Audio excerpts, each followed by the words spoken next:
Welcome to this evening's debate at Belmont University here in Nashville. I am Janet Brown, Executive Director of the Commission on Presidential Debates. Over the next few minutes, you will hear some ground rules for the evening and many expressions of gratitude to the people and organizations who got us here tonight. I'd like to start with three of them who are genuine champions of debate and true friends to the CPD. The first is Dr. Robert Fisher, the president of Belmont University. We held a 2008 debate here. Belmont served as a backup site in 2016, and Bob has managed to make this evening happen in spite of a lot of challenges that 2020 has brought to this campus and all the others across the country. They don't come any better than Bob and his colleagues. The second is Nashville's own Martin Slutsky. Marty has been the CPD's executive producer since 2000, and tonight is his 23rd debate. We could never do this without Marty, and he's a treasure. The third is our third co-chair, Dot Ridings, who is not here with us this evening. She is in Louisville, Kentucky at home, but here in spirit. She is an absolutely remarkable asset to the CPD board and staff. I'd like now to introduce the other co-chairs, our founding co-chair, Frank Fahrenkopf, and Ken Wallach.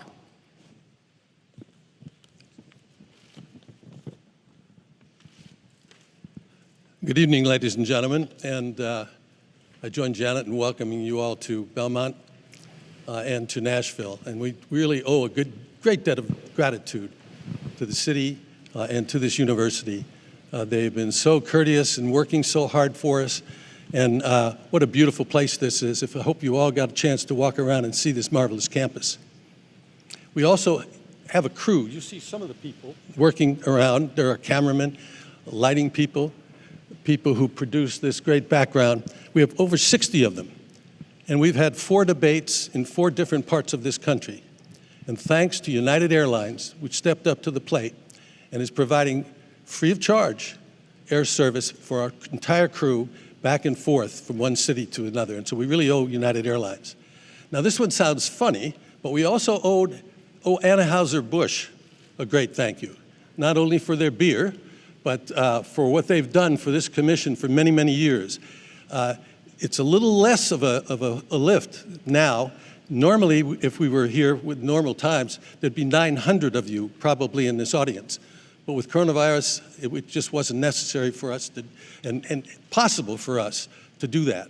But they have always provided a giant tent with the food to feed the 5,000 reporters that usually come from all over the world, our crew, the news people who are here. And Anheuser-Busch is with us again this year, and we thank them. A Pentagram, who's really responsible for some of the great work you see here. Kroll and Mooring, a firm in Washington, law firm.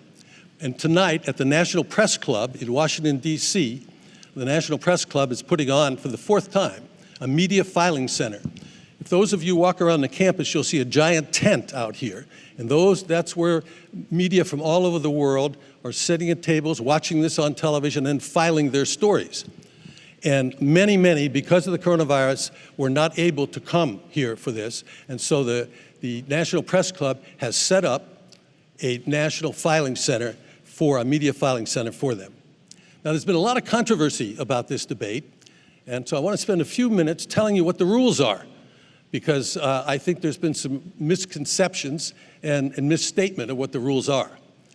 We published in July the rules for this debate and the first debate, and they were the same, that the 90 minutes would be divided into 6 15-minute segments, with the moderator of each being able to name the subject matter, the general subject matter of each of those 6 segments. And the parties agreed that for the first 4 minutes of those 15-minute segments, each of them would, for 2 minutes, have the ability to speak without interruption of any sort. Then after they each spoke for 2 minutes, it was open to open debate. Now, unfortunately, if you happen to watch the first debate, those rules were not necessarily followed. And so the commission felt that we could not put in a new rule, and what we thought we would do would just put in a way to enforce what they had agreed to, the original rule, no interruption. So you're going to see tonight, I believe the first question will be directed to the president, and he will speak for 2 minutes. They have lights, you can't see them. They're looking into their cameras that tell them how much time is left and so forth. And at the end of 2 minutes, the president will stop speaking, and then Mr. Biden's microphone, which has been off for the 2 minutes the president has been speaking, will come on. And this will happen at the start of each of the 6 sections. There's no other censure, there's no other buttons that are going to be pushed to stop them, because the rest of the time in each of the segments is for open debate. We want them to engage each other. We hope they do it civilly and discuss the issues so that the American people will learn something about where they are on the issues. Now, this is a very, very important debate for each of these candidates. The first debate, some weeks ago, had, according to Nielsen, 78 million people who watched it. Now, that doesn't count people who watched it on C-SPAN or people who had it on their computers or on their iPhones or their iPads. We think this debate tonight could reach 100 million people. Now, you're very fortunate. You're sitting on seats that make you part of history. But those people at home are watching to try to learn something about these candidates, to make that important decision as to who they are going to support when they go to the polls if they haven't already done so. So it's not for you to participate by clapping, by standing up, by doing anything that would bring you into this. So please, please don't yell, because you're interfering with what those people are seeing. Now, there also is a rule on masks. It's not only our rule, it's the rule of the city, it's the rule of this university, so that you must wear a mask to come in, and you must keep your mask on. If you remove your mask while you're here, you will be approached, and you'll be asked to put it back on, and if you don't put it back on, you'll be asked to leave, and if you won't leave, you'll be escorted to leave. So, which will cause you some embarrassment, and will take time away from the important things that are going on today. One other thing, at exactly 8 o'clock, you're going to hear a lot of noise, because if you turn around and look behind you, those are the anchor booths of the major networks. And at exactly 8 o'clock, they're all going to go on at the same time. And you're going to hear a lot of voices that you'll recognize from different networks. So don't be surprised. That'll go on, and then they'll settle down as we go, and Moderator comes out and also says some words. So with that, let me introduce my co-chairman, Ken Wallach.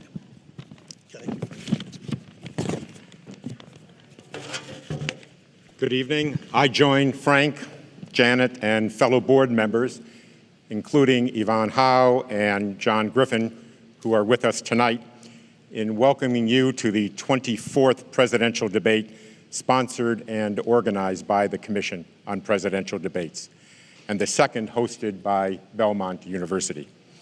As the newest co-chair of the Commission, I'm proud to work alongside dedicated board members and a talented staff and crew who, against uphill odds, have built a nonpartisan institution since the Commission was established in 1987.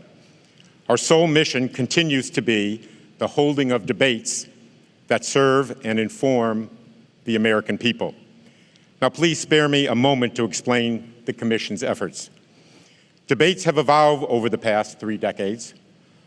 More transparent criteria for qualification of debate participants, the trend toward a single moderator in order to focus greater attention on the candidates, and the allocation of time for different subject areas are but a few of the many changes that have been made.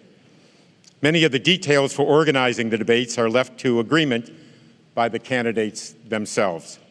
The Commission has selected the times and places for debates, the moderators, and the debate formats. Based on experience, these are issues that, if left to the negotiations between the candidates' campaigns, are nearly impossible to resolve in a timely manner. In fact, it were protracted and at times unworkable negotiations on these types of issues that led, in part, to the establishment of the Commission itself. While there is always drama every 4 years, and this year is no exception. The process has worked. And post-debate research shows that the American people have considered these debates an important part of our political process. Debates have also created civic education opportunities for the schools and communities that have hosted them. Here at Belmont, the university has launched the Debate Programming Series that explores issues ranging from democracy to social media. The Commission has augmented these voter education efforts by establishing Debate Watch, which allows participants in all 50 states and Puerto Rico to exchange views on issues raised in debates and to listen respectfully to each other's opinions. Debate Watch 2020 will include more than 1 million participants. Overseas, the Commission, in partnership with the National Democratic Institute, has helped organize more than 400 candidate debates in 45 countries, most importantly, in new and emerging democracies. This initiative has led to the formation of Debates International, a support network of debate organizers from nearly 40 countries. I wanted to recognize the Commission's longest-standing supporter. For the past 32 years, the Judy and Peter Bloom Kovler Foundation has given its trust to the nonpartisan work of the Commission, and we are deeply grateful for their generous contribution to this year's debates. Now, it is my distinct honor to introduce Dr. Bob Fisher, President of Belmont University. Thank you.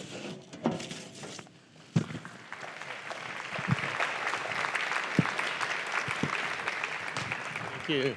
Hi, Frank. How are you? Thank you. Thank you, and good evening, everyone. Tonight's a night to celebrate America, but if you're Belmont, it's a night to just express gratitude and thankfulness for all that's been done and the opportunities that we've been given. I want to thank the Commission for your support. Janet Brown, thank you. Thank you to the co-chairs. Thank you so much.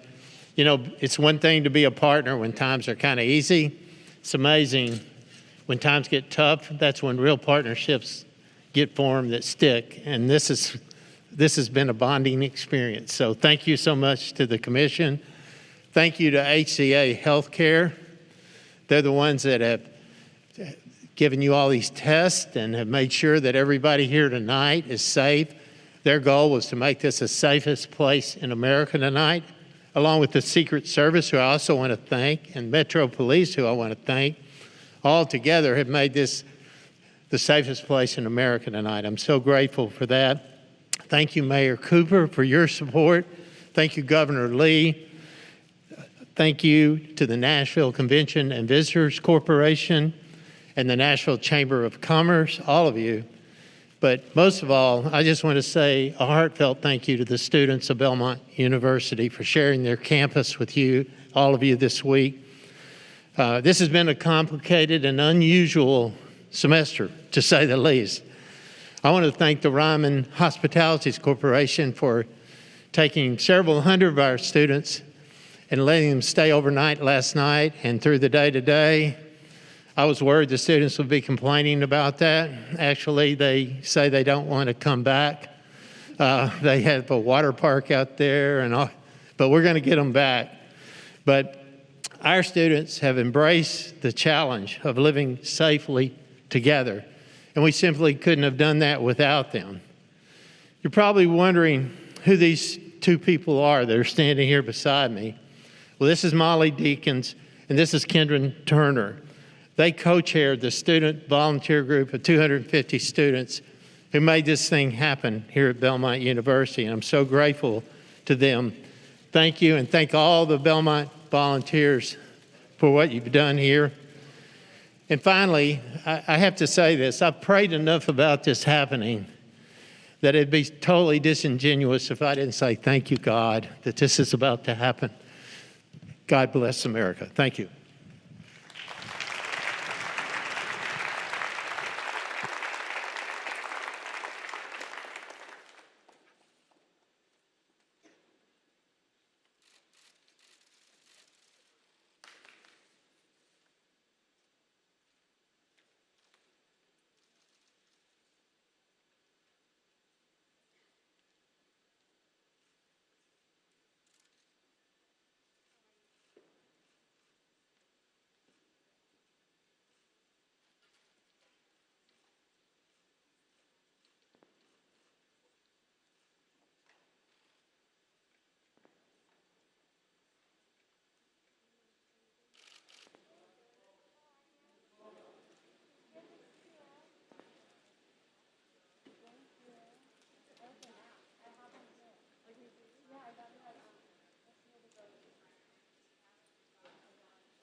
Moderator for this evening's debate is Kristen Welker of NBC News.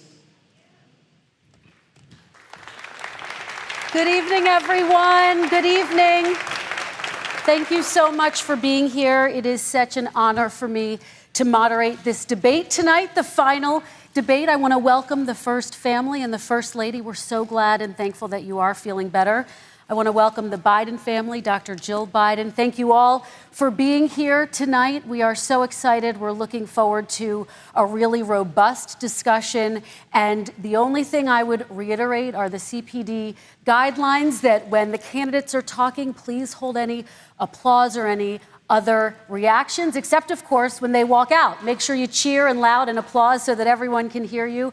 Thank you for having me. This is really the honor of a lifetime. I am going to sit down and just get organized and get settled, and the show will start very soon. Thank you for being here.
Good evening from Belmont University in Nashville, Tennessee.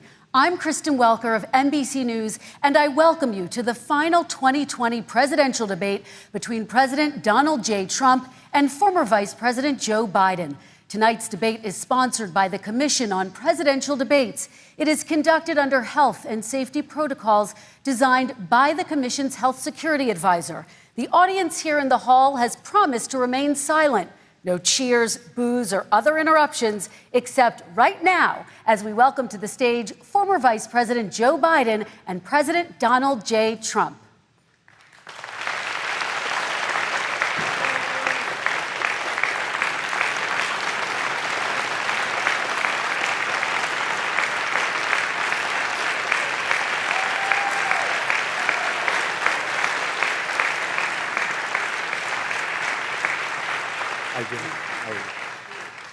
And I do want to say a very good evening to both of you. This debate will cover 6 major topics. At the beginning of each section, each candidate will have 2 minutes uninterrupted to answer my first question. The debate commission will then turn on their microphone only when it is their turn to answer, and the commission will turn it off exactly when the 2 minutes have expired. After that, both microphones will remain on, but on behalf of the voters, I'm going to ask you to please speak one at a time. The goal is for you to hear each other and for the American people to hear every word of what you both have to say. And so with that, if you're ready, let's start. And we will begin with the fight against the coronavirus. President Trump, the first question is for you. The country is heading into a dangerous new phase. More than 40,000 Americans are in the hospital tonight with COVID, including record numbers here in Tennessee.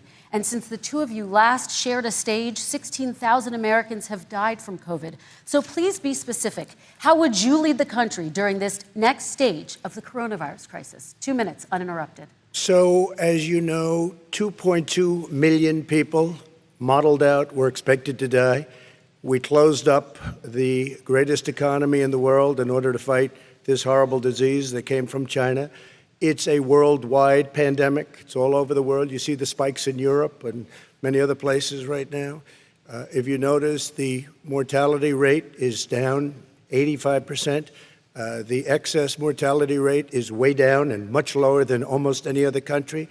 And we're fighting it, and we're fighting it hard. There is a spike. There was a spike in Florida, and it's now gone. There was a very big spike in Texas. It's now gone. There was a very big spike in Arizona. It's now gone. And there are some spikes and surges in other places. They will soon be gone. We have a vaccine that's coming. It's ready. It's going to be announced within weeks, and it's going to be delivered. We have Operation Warp Speed, which is the military is going to distribute the vaccine. I can tell you from personal experience that I was in the hospital. I had it, and I got better. And I will tell you that I had something that they gave me, a therapeutic, I guess they would call it. Some people could say it was a cure.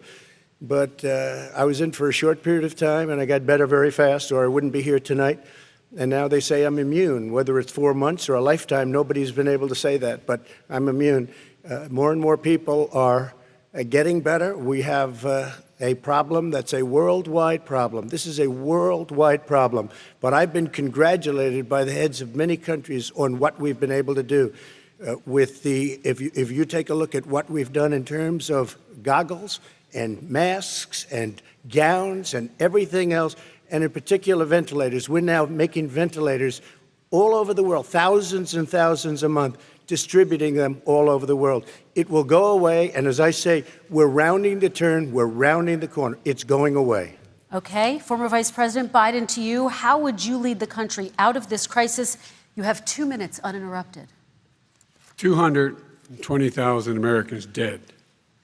If you hear nothing else I say tonight, hear this. Anyone who's responsible for not taking control, in fact, not saying I take no responsibility initially, anyone who's responsible for that many deaths should not remain as President of the United States of America. We're in a situation where there are 1,000 deaths a day now, 1,000 deaths a day, and there are over 70,000 new cases per day. Compared to what's going on in Europe, as the New England Medical Journal said, they're starting from a very low rate. We're starting from a very high rate. The expectation is we'll have another 200,000 Americans dead between now and the end of the year. If we just wore these masks, the president's own advisors have told him, we could save 100,000 lives. And we're in a circumstance where the president thus far and still has no plan, no comprehensive plan. What I would do is make sure we have everyone encouraged to wear a mask all the time. I would make sure we move in the direction of rapid testing, investing in rapid testing. I would make sure that we set up national standards as to how to open up schools and open up businesses so they can be safe and give them the wherewithal, the financial resources to be able to do that. We're in a situation now where the New England Medical Journal, one of the most serious journals in the whole world, said for the first time ever that the way this president has responded to this crisis has been absolutely tragic. And so, folks, I will take care of this. I will end this. I will make sure we have a plan. President Trump, I'd like to follow up with you in your comments. You talked about taking a therapeutic. I assume you're referencing Regeneron. You also said a vaccine will be coming within weeks. Yes. Is that a guarantee? No, it's not a guarantee, but it will be by the end of the year. But I think it has a good chance. There are two companies, I think, within a matter of weeks, and it will be distributed very quickly. Can you tell us which companies? Johnson & Johnson is doing very well. Moderna is doing very well. Pfizer is doing very well. And we have numerous others. Then we also have others that we're working on very closely with other countries, in particular Europe. Let me follow up with you, and because this is new information, you have said a vaccine is coming soon, within weeks now. Your own officials say it could take well into 2021 at the earliest for enough Americans to get vaccinated. And even then, they say the country will be wearing masks and distancing into 2022. Is your timeline realistic? No, I think my timeline is going to be more accurate. I don't know that they're counting on the military the way I do, but we have our generals lined up, one in particular that's the head of logistics. And this is a very easy distribution for him. He's ready to go as soon as we have the vaccine. And we expect to have 100 million vials. As soon as we have the vaccine, he's ready to go. Vice President Biden, your reaction, and just 40% of Americans say they would definitely agree to take a coronavirus vaccine if it was approved by the government. What steps would you take to give Americans confidence in a vaccine if it were approved? Make sure it's totally transparent. Have the scientists of the world see it, know it, look at it, go through all the processes. And by the way, this is the same fellow who told you this is going to end by Easter last time. This is the same fellow who told you that, don't worry, we're going to end this by the summer. We're about to go into a dark winter. And he has no clear plan, and there's no prospect that there's going to be a vaccine available for the majority of the American people before the middle of next year. President Trump, your reaction, he says you have no plan. I don't think we're going to have a dark winter at all. We're opening up our country. We've learned and studied and understand the disease, which we didn't at the beginning. When I closed and banned China from coming in heavily infected, and then ultimately Europe, but China was in January. Months later, he was saying I was xenophobic. I did it too soon. Now he's saying, oh, I should have, moved quicker. But he didn't move quicker. He was months behind me, many months behind me. And frankly, he ran the H1N1 swine flu, and it was a total disaster, far less lethal, but it was a total disaster. Had that had this kind of numbers, 700,000 people would be dead right now, but it was a far less lethal disease. Look, his own person who ran that for him, who, as you know, was his chief of staff, said it was catastrophic, it was horrible, we didn't know what we were doing. Now he comes up and he tells us how to do this. Also, everything that he said about the way every single move that he said we should make, that's what we've done. We've done all of it. But he was way behind us. Vice President Biden, your response. My response is he is xenophobic, but not because he shut down access from China. And he did it late after 40 countries had already done that. In addition to that, what he did, he made sure that we had 44 people that were in there in China trying to get to Wuhan to determine what exactly the source was. What did the president say in January? He said, no, he said, he's being transparent. The president of China is being transparent. We owe him a debt of gratitude. We have to thank him. And then what happened was we started talking about using the Defense Act to make sure we go out and get whatever is needed out there to protect people. And again, I go back to this. He had nothing. He did virtually nothing. And then he gets out of the hospital and he talks about, don't worry, it's all going to be over soon. Come on. There's not another serious scientist in the world who thinks it's going to be over soon. President Trump, your reaction? I say over soon. I say we're learning to live with it. We have no choice. We can't lock ourselves up in a basement like Joe does. He has the ability to lock himself up. I don't know. He's obviously made a lot of money someplace, but he has this thing about living in a basement. People can't do that. By the way, I, as the president, couldn't do that. I'd love to put myself in the basement or in a beautiful room in the White House and go away for a year and a half until it disappears. I can't do that. And Kirsten, every meeting I had, and I'd meet a lot of families, including Gold Star families and military families, every meeting I had, and I had to meet them. I had to. It would be horrible to have canceled everything. I said, this is dangerous. And you catch it. And, I caught it. I learned a lot. Great doctors, great hospitals. And now I recovered. 99.9 of young people recover. 99% of people recover. We have to recover. We can't close up our nation. We have to open our school, and we can't close up our nation, or you're not going to have a nation. And of course, the CDC has said young people can get sick with COVID-19 and can pass it. Vice President Biden, I want to talk broadly about strategy, though. Can I respond to that? 30 seconds, please, and then I have a question. No, number one, he says that we're learning to live with it. People are learning to die with it. You folks home will have an empty chair at the kitchen table this morning. That man or wife going to bed tonight and reaching over to try to touch out of habit where their wife or husband is gone. Learning to live with it. Come on. We're dying with it because he has never said, you said it's dangerous. When's the last time? Is it really dangerous still? Are we dangerous? You tell the people it's dangerous now? What should they do about the danger? And you say, I take no responsibility. Let me talk about your two. Excuse me, I take full responsibility. It's not my fault that he came here. It's China's fault. And you know what? It's not Joe's fault that he came here either. It's China's fault. They kept it from going into the rest of China for the most part, but they didn't keep it from coming out to the world, including Europe and ourselves. Vice President Biden. The fact is that when we knew it was coming, when it hit, what happened? What did the president say? He said, don't worry, it's going to go away. Be gone by Easter. Don't worry. The warm weather. Don't worry. Maybe inject bleach. He said he was kidding when he said that, but a lot of people thought it was serious.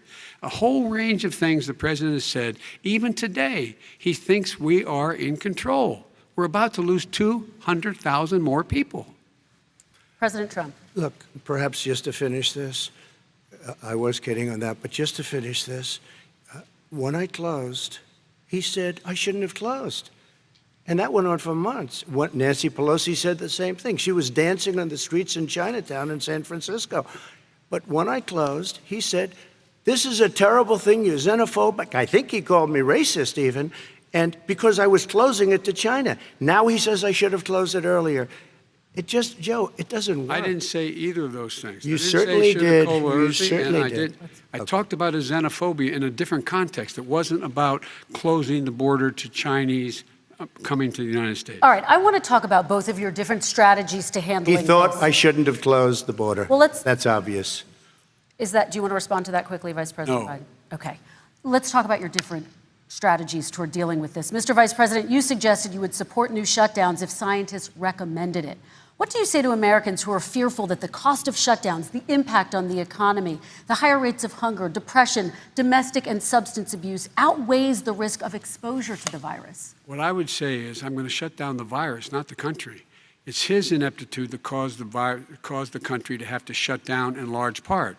Why businesses have gone under, why schools are closed, why so many people have lost their living, and why they're concerned. Those other concerns are real. That's why he should have been, instead of in a sand trap in his golf course, he should have been negotiating with Nancy Pelosi and the rest of the Democrats and Republicans about what to do about the acts they were passing for billions of dollars to make sure people had the capacity. But you haven't ruled out more shutdowns.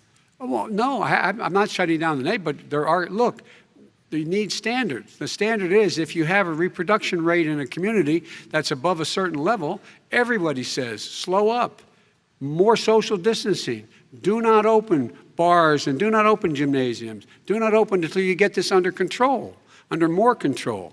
But when you do open, give the people the capacity to be able to open and have the capacity to do it safely. For example, schools. Schools, they need a lot of money to open. They need to deal with ventilation systems. They need to deal with smaller classes, more teachers, more pods. And he's refused to support that money, or at least up to now.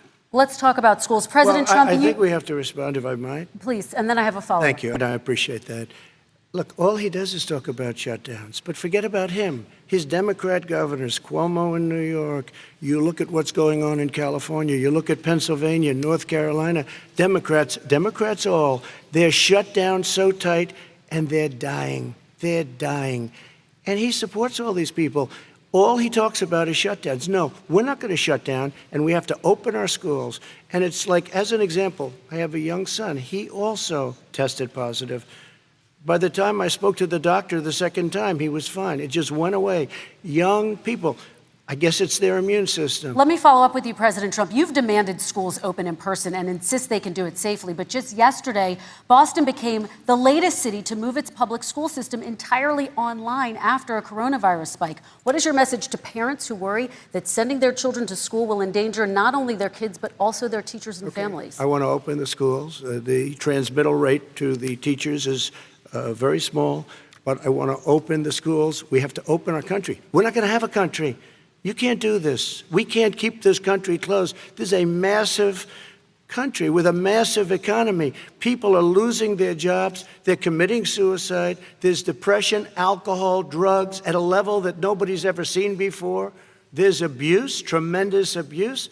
We have to open our country. You know, I've said it often. The cure cannot be worse than the problem itself. And that's what's happening. And he wants to close down. He'll close down the country if one person in our massive bureaucracy says we should close it down. Vice President Biden, your response. Simply not true. We ought to be able to walk and chew gum at the same time. We ought to be able to safely open, but they need resources to open. You need to be able to, for example, if you're going to open a business, have social distancing within the business. You need to have, if you have a restaurant, you need to have plexiglass dividers so people cannot infect one another. You need to be in a position where you can take testing rapidly and know whether a person is in fact infected. You need to be able to trace. You need to be able to provide all the resources that are needed to do this. And that is not inconsistent with saying that we're going to make sure that we open safely. And by the way, all you teachers out there, not that many of you are going to die, so don't worry about it. Come on. President Trump, let me follow up with you quickly. By the way, I will say this. If you go and look at what's happened to New York, it's a ghost town. It's a ghost town. And when you talk about plexiglass, these are restaurants that are dying. These are businesses with no money. Putting up plexiglass is unbelievably expensive, and it's not the answer. I mean, you're going to sit there in a cubicle wrapped around with plastic. These are businesses that are dying, Joe. You can't do that to people. You just can't. Take a look at New York and what's happened to my wonderful city for so many years. I loved it. It was vibrant. It's dying. Everyone's leaving New York. Take a look at what New York has done in terms of turning the curve down in terms of the number of people dying. And I don't look at this in terms of the way he does. Blue states and red states. They're all the United States. And look at the states that are having such a spike in the coronavirus.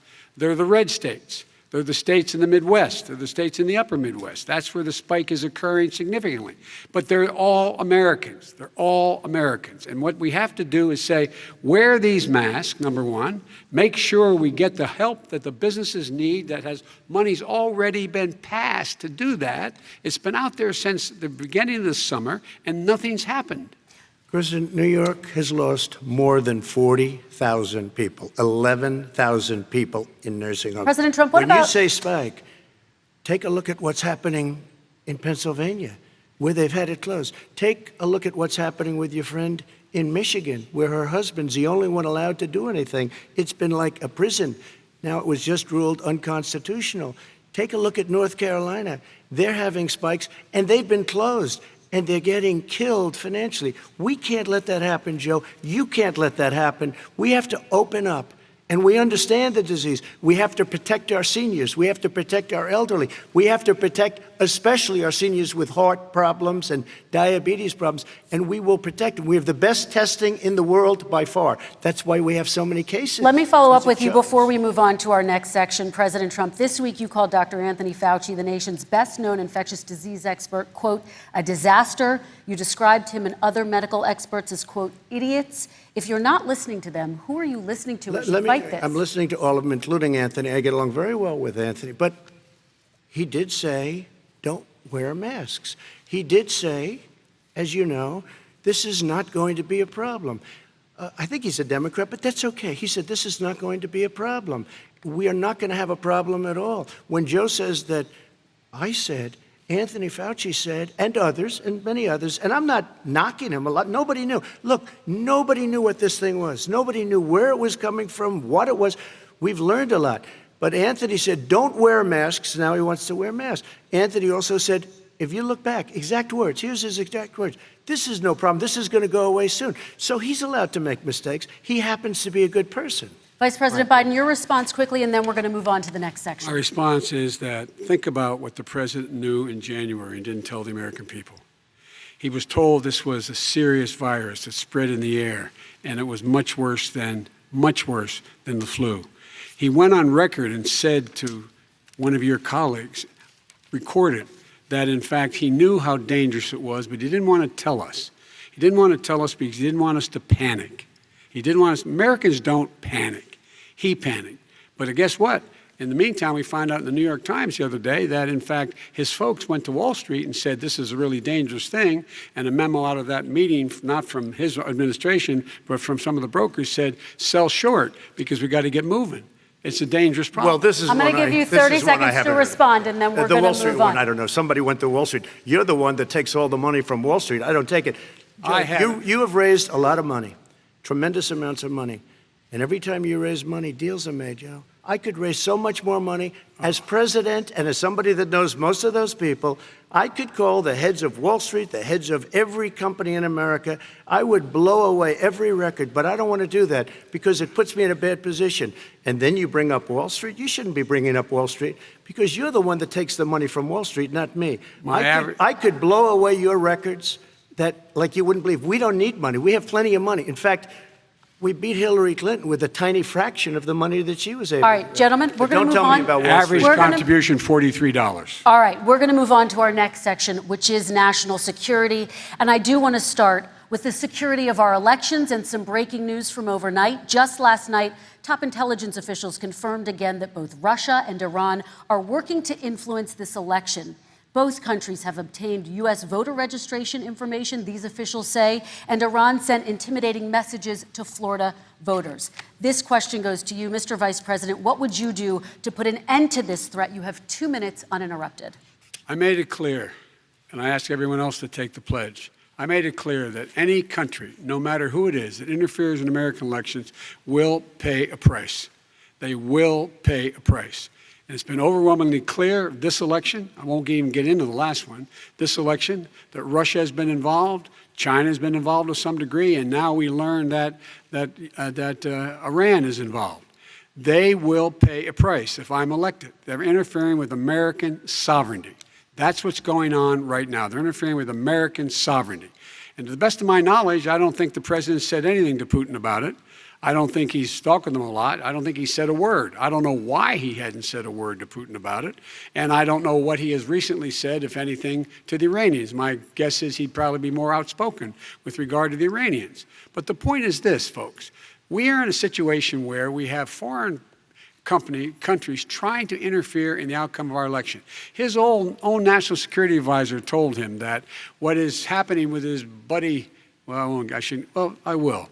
His buddy, Rudy Giuliani, he's being used as a Russian pawn. He's being fed information that is Russian, that is not true. And then what happens? Nothing happens. And then you find out that everything that's going on here about Russia is wanting to make sure that I do not get elected the next president of the United States because they know I know them and they know me. I don't understand why this president is unwilling to take on Putin when he's actually paying bounties to kill American soldiers in Afghanistan, when he's engaged in activities that are trying to destabilize all of NATO. I don't know why he doesn't do it, but it's worth asking the question, why isn't that being done? Any country that interferes with us will, in fact, pay a price because they're affecting our sovereignty. President Trump, same question to you. Let me ask the question. You're going to have 2 minutes to respond. For 2 elections in a row now, there has been substantial interference from foreign adversaries. What would you do in your next term to put an end to this? 2 minutes, uninterrupted. Well, let me respond to the first part, as Joe answered. Joe got $3.5 million from Russia, and it came through Putin because he was very friendly with the former mayor of Moscow, and it was the mayor of Moscow's wife. And you got $3.5 million. Your family got $3.5 million, and you know, someday you're going to have to explain, why did you get 3.5? I never got any money from Russia. I don't get money from Russia. Now, about your thing last night, I knew all about that. And through John Ratcliffe, who is fantastic, DNI, he said, the one thing that's common to both of them, they both want you to lose, because there has been nobody tougher to Russia. Between the sanctions, nobody tougher than me on Russia. Between the sanctions, between all of what I've done with NATO, you know, I've got the NATO countries to put up an extra $130 billion, going to $420 billion a year. That's to guard against Russia.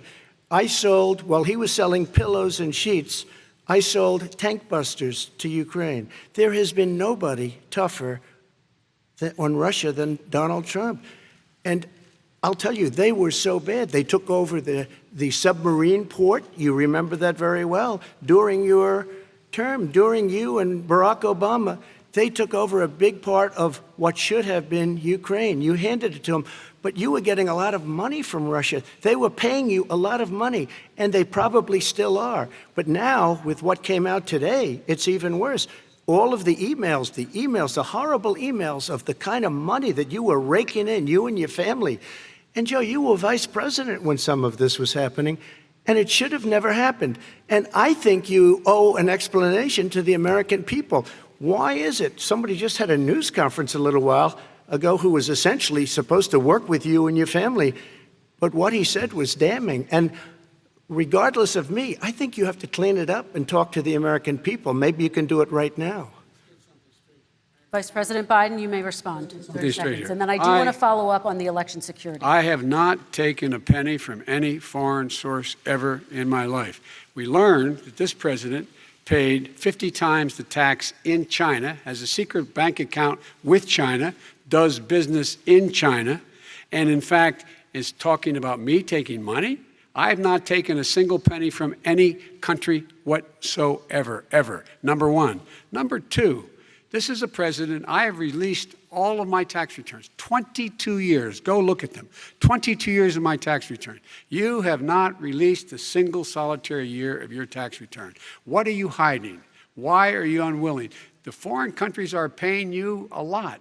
Russia's paying you a lot. China's paying you a lot. And your hotels and all your businesses all around the country, all around the world. And China's building a new road to a new a golf course you have overseas. So what's going on here? Why don't release your tax return or stop talking about corruption? President Trump, your response. First of all, I called my accountants under audit. I'm going to release them as soon as we can. I want to do it, and it'll show how successful, how great this company is. But much more importantly than that, people were saying $750. I asked them a week ago, I said, what did I pay? They said, sir, you prepaid tens of millions of dollars. I prepaid my tax. Tens over the last number of years. Tens of millions of dollars I prepaid because at some point they think it's an estimate. They think I may have to pay tax. So I already prepaid it. Nobody told me that. Did your accountant Nobody tell told you that. release Excuse them? me. And it wasn't written whenever they write this. They keep talking about $750, which I think is a filing fee. But let me just tell you, I prepaid millions and millions of dollars in taxes. Number one. Number two, I don't make money from China. You do. I don't make money from Ukraine. You do. I don't make money from Russia. You made $3.5 million, Joe, and your son gave you. They even have a statement that we have to give 10% to the big man. You're the big man, I think. I don't know. Maybe you're not, but you're the big man, I think. Your son said we have to give 10% to the big man. Joe, what's that all about? It's terrible. All right, gentlemen, I want to ask you both some questions I have about to all of this, respond to but I'm going to let you both respond very quickly. You just said you spoke to your accountant Yes. about potentially releasing your taxes. Did he tell you when you can release them? Do you As have soon a as the audit is deadline for finished. when you're going to release them I to the get American treated people? worse than the Tea Party got treated. Because you I have a don't lot have of a time. people in there, Okay. deep down in the IRS, they treat me horribly. We made a deal, it was all settled until I decide to run for president. I get treated very badly by the IRS, very unfairly. But we had a deal all done. As soon as we're completed with the deal, I want to release it. But I have paid millions and millions of dollars, and it's worse than paying. I paid in advance. It's called prepaying your taxes. I paid in advance. I want to ask you both about questions regarding your potential foreign entanglements and questions that have been raised to give you both a chance to Some point talk I've about responded this to more this. broadly. Respond very quickly, and then I'll get to my question. Why did he's been saying this for 4 years? Show us. Just show us. Stop playing around. You've been saying for 4 years Everybody you're going to knows release your taxes. Nobody knows it, Mr. President. What they do know is you're not paying your taxes, or you're paying taxes that are so low. When last time he said what he paid, he said, I only pay that little because I'm smart. I know how to game the system. Come on. Come on, folks. Very So quickly, President Trump, and then I want to get to two questions to both of you on this. I was put through a phony witch hunt for 3 years. It started before I even got elected. They spied on my campaign. No president should ever have to go through what I went through. Let me just say this. Mueller and 18 angry Democrats and FBI agents all over the place spent $48 million. They went through everything I had, including my tax returns, and they found absolutely no collusion and nothing wrong. 48 million. I guarantee you, if I spent 1 million on you, Joe, I could find plenty wrong. Because All the right. kind of things that you've done and the kind of monies that your family has taken, I mean, your brother made money in Iraq. Millions of dollars. Your other brother made a fortune, and it's all through you, Joe. And they say you get some of it, and you do live very well. You have houses all over the place. You live very well. All right, gentlemen, let me just ask some questions about all of this broadly. Vice President Biden, there have been questions about the work your son has done in China and for a Ukrainian energy company when you were vice president. In retrospect, was anything about those relationships inappropriate or unethical? Nothing was unethical. Here's what the deal. With regard to Ukraine, we had this whole question about whether or not, because he was on the board, I later learned of Burisma, a company, that somehow I had done something wrong. Yet every single solitary person, when he was going through his impeachment, testifying under oath who worked for him, said, I did my job impeccably. I carried out U.S. policy. Not one single solitary thing was out of line. Not a single thing, number one. Number two, the guy who got in trouble in Ukraine was this guy trying to bribe the Ukrainian government to say something negative about me, which they would not do and did not do because it never, ever, ever happened. My son has not made money in terms of this thing about, what are you talking about, China. I have not had, the only guy made money from China is this guy. He's the only one. Nobody else has made money from China. Never President to Trump, deal with let me China. By the ask way, my question to you. But and could then I just, you'll- one thing? Very quickly. His son didn't have a job for a long time, was sadly no longer in the military service. I won't get into that. And he didn't have a job. As soon as he became vice president, Burisma, not the best reputation in the world, I hear they paid him $183,000 a month. Listen to this. $183, and they gave him a $3 million upfront payment. All right. And he had no energy I'm going to let the vice president That's respond to that quickly, 100% and then I need to get to a dishonest. question to you. Very No quickly. basis Vice for that. Everybody investigated that. No one said anything he did was wrong in Ukraine. Okay, President Trump, this is for you. Since you took office, you've never divested from your business. You've personally promoted your properties abroad. A report this week, which was referenced, does indicate that your company has a bank account in China. So how can voters know that you don't have any foreign conflicts of interest? I have many bank accounts, and they're all listed, and they're all over the place. I mean, I was a businessman doing business. The bank account you're referring to, which is, everybody knows about it, it's listed. The bank account was in 2013. That's what it was. It was opened it was closed in 2015, I believe. And then I decided, because I was thinking about doing a deal in China, like millions of other people. I was thinking about it, and I decided I'm not going to do it. Didn't like it. I decided not to do it. Had an account open, and I closed it. Okay. Excuse me. And then, unlike him, where he's vice president and he does business, I then decided to run for president after that. That was before. So I closed it before I even ran for president, let alone became president. Big difference. He is the vice president of the United States, and his son, his brother, and his other brother are getting rich. They're like a vacuum cleaner. They're sucking up money every President Trump, place he thank you. goes. We do Not need to true. move on. I do want to ask you, Vice President Biden, about China. Let's talk about China more broadly. There have, of course, President Trump has said that they should pay for not being fully transparent in regards to the coronavirus. If you were president, would you make China pay? And please be specific. What would that look like? What I'd make China do is play by the international rules, not like he has done. He has caused the deficit of China to go up, not down, with China, up, not down. We are making sure that in order to do business in China, you have to give all your intellectual property. You have to have a partner in China. It's 51%. We would not do that at all, number one. Number two, we're in a situation where China would have to play by the rules internationally as well. When I met with Xi, when I was still vice president, he said we're setting up air identification zones in the South China Sea. You can't fly through them. I said we're going to fly through them. We just flew B-52, B-1 bombers through it. We're not going to pay attention. They have to play by the rules. And what's he do? He embraces guys like the thugs like in North Korea and the Chinese president and Putin and others, and he pokes his finger in the eye of all of our friends, all of our allies. We make up we're 25% of the world's economy.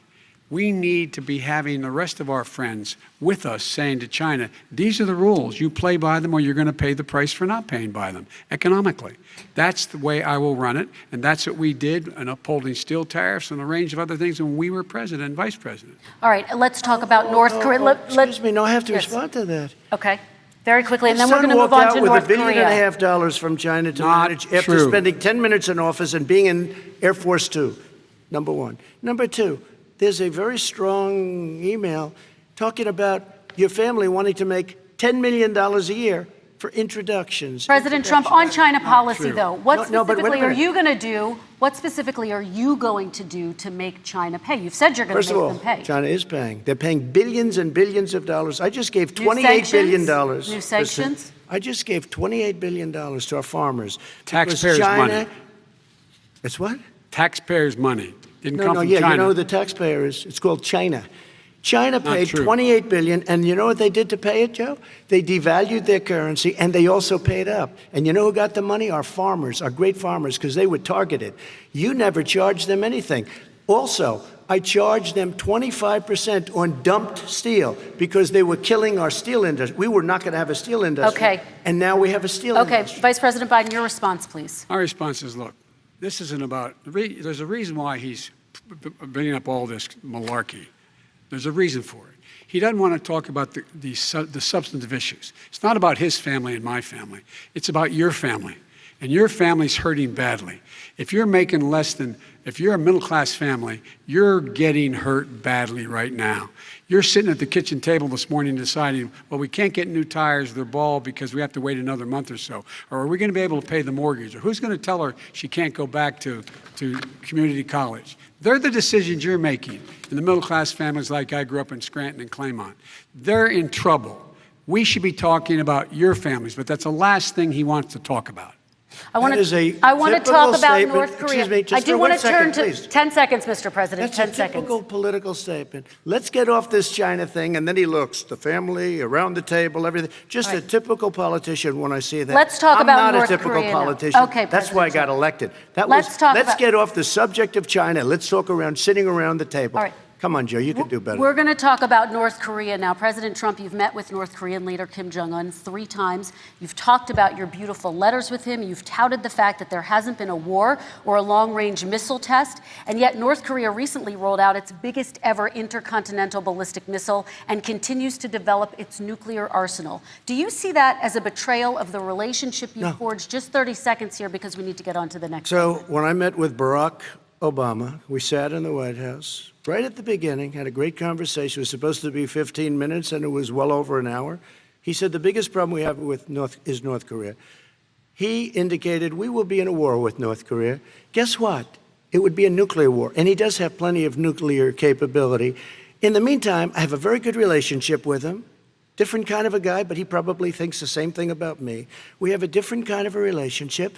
We have a very good relationship, and there's no war. And you know, about 2 months ago, he broke into a certain area. They said, oh, there's going to be trouble. I said, no, they're not, because he's not going to do that. And I was right. Look, instead of being in a war where millions of people, Seoul, you know, is 25 miles away, millions and millions, 32 million people in Seoul. Millions of people would be dead right now. President we Trump, don't have that's a war, 30 and seconds. I have a good Thank relationship. you. Vice President Biden, to you. North Korea conducted 4 nuclear tests under the Obama administration. Why do you think you would be able to rein in this persistent threat? Because I'd make it clear, which we were making clear to China, they had to be part of the deal. Because here's I made it clear, and as a spokesperson of the administration when I went to China, that they said, why are you moving your missile defense up so close? Why are you moving more forces here? Why are you continuing to do military maneuvers with South Korea? I said, because North Korea is a problem, and we're going to continue to do it so we can control them. We're going to make sure we can control them and make sure they cannot hurt us.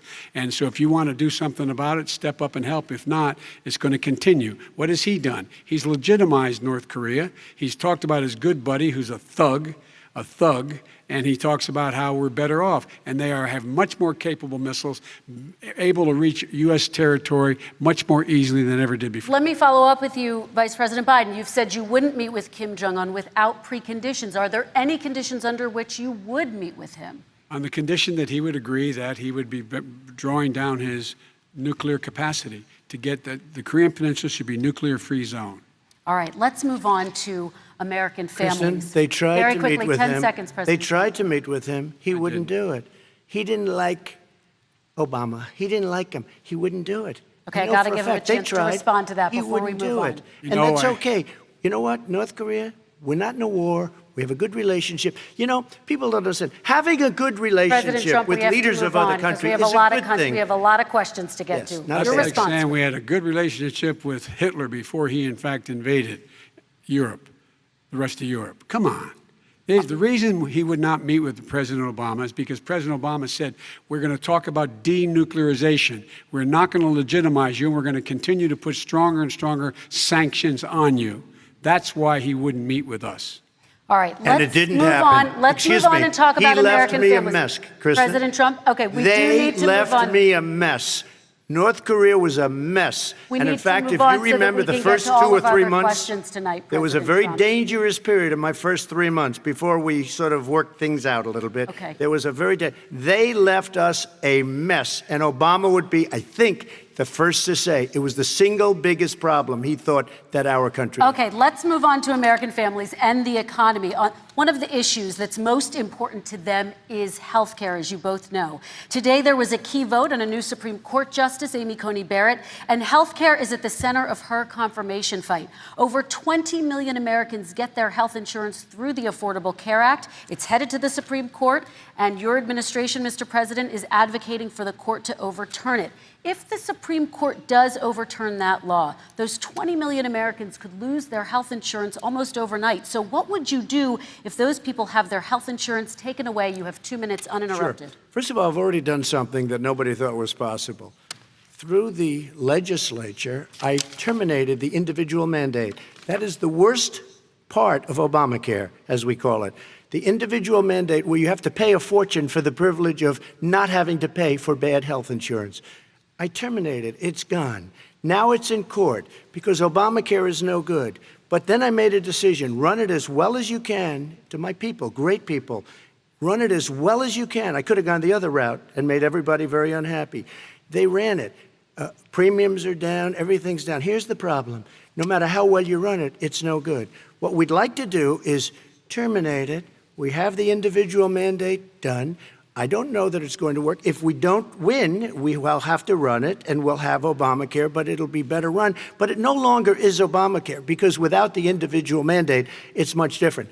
Pre-existing conditions will always stay. What I would like to do is a much better health care, much better, will always protect people with pre-existing. So I'd like to terminate Obamacare, come up with a brand new, beautiful health care.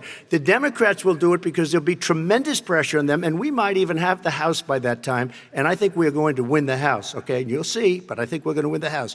But come up with a better health care, always protecting people with pre-existing conditions. And one thing very important, we have 180 million people out there that have great private health care. Far more than we're talking about with Obamacare. Joe Biden is going to terminate all of those policies. These are people that love their health care, people that have been successful, middle-income people, been successful. They have 180 million plans, 180 million people, families, under what he wants to do, which will basically be socialized medicine. He won't even have a choice. They want to terminate 180 million plans. We have done an incredible job on health care, and we're going to do even better. Okay, Vice President Biden, yes, this is for you. Your health care plan calls for building on Obamacare. So my question is, what is your plan if the law is ruled unconstitutional by the Supreme Court? You have 2 minutes uninterrupted. What I'm going to do is pass Obamacare with a public option. It'll become Biden care. The public option is an option that says that if you, in fact, do not have the wherewithal to be, if you qualify for Medicaid and you do not have the wherewithal in your state to get Medicaid, you automatically are enrolled, providing competition for insurance companies. That's what's going to happen. Secondly, we're going to make sure we reduce the premiums and reduce drug prices by making sure that there's competition that doesn't exist now by allowing the Medicare to negotiate drug prices with the insurance companies. Thirdly, the idea that I want to eliminate private insurance, the reason why I had such a fight with 20 candidates for the nomination was I support private insurance. That's why not one single person with private insurance would lose their insurance under my plan, nor did they under Obamacare. They did not lose their insurance unless they chose they wanted to go to something else. Lastly, we're going to make sure we're in a situation that we actually protect pre-existing. There's no way he can protect pre-existing conditions. None, zero. You can't do it in the ether. He's been talking about this for a long time. He's never come up with a plan. I guess we're going to get the pre-existing condition plan the same time we get the infrastructure plan that we've been waiting since 17, 18, 19, and 20. The fact, I still have a few more minutes. I know you're getting anxious.